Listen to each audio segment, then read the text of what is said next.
investasi.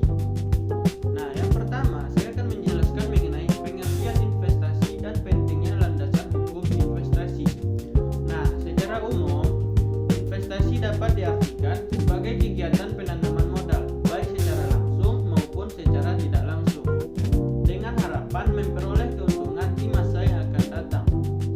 Nah, investasi tidak hanya terbatas pada sektor real seperti pembelian properti atau usaha dagang, tetapi investasi juga mencakup sektor keuangan seperti saham, obligasi, dan instrumen pasar modal lainnya.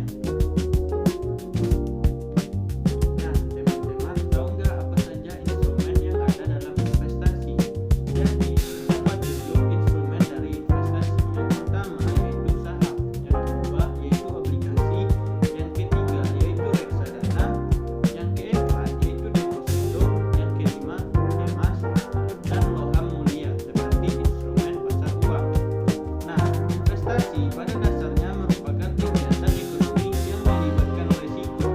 Nah, oleh karena itu dibutuhkan landasan hukum yang kuat untuk memberikan kepastian hukum bagi investor dalam menjalankan aktivitasnya, melindungi hak dan kewajiban para pihak yang terlibat, menciptakan iklim investasi yang adil, mencegah praktik ilegal, dan menjamin kesesuaian dengan prinsip-prinsip syariah.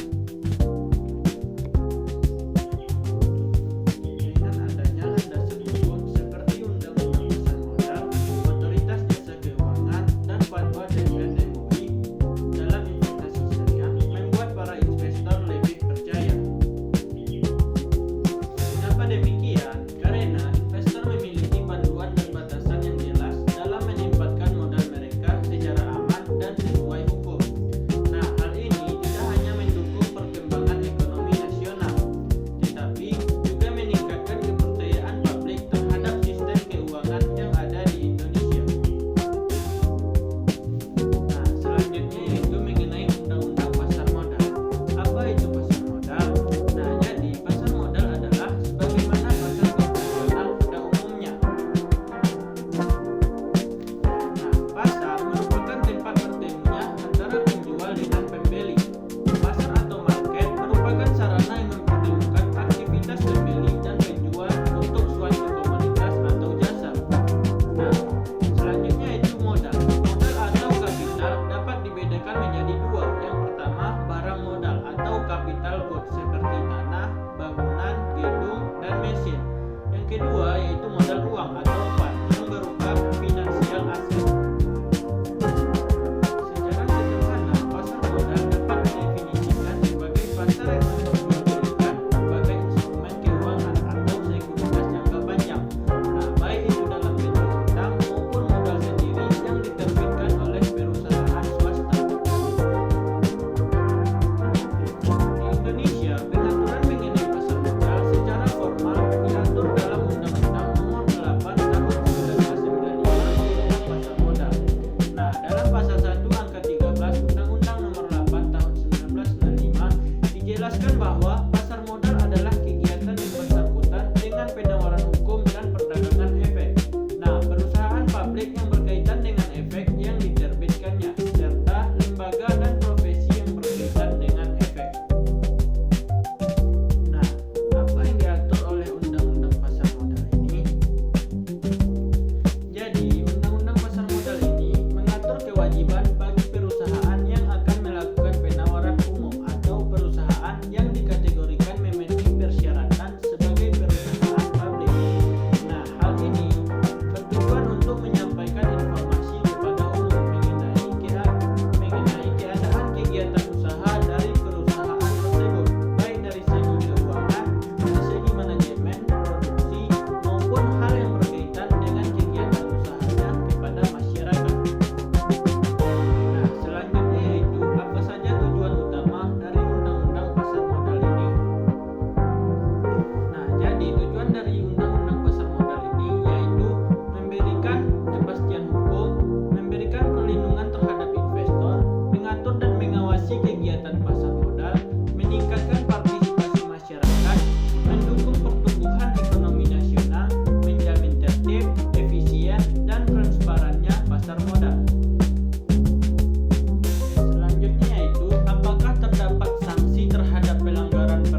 kegiatan tanpa izin sebagai emiten atau pelaku usaha pasar modal dalam pasal 108.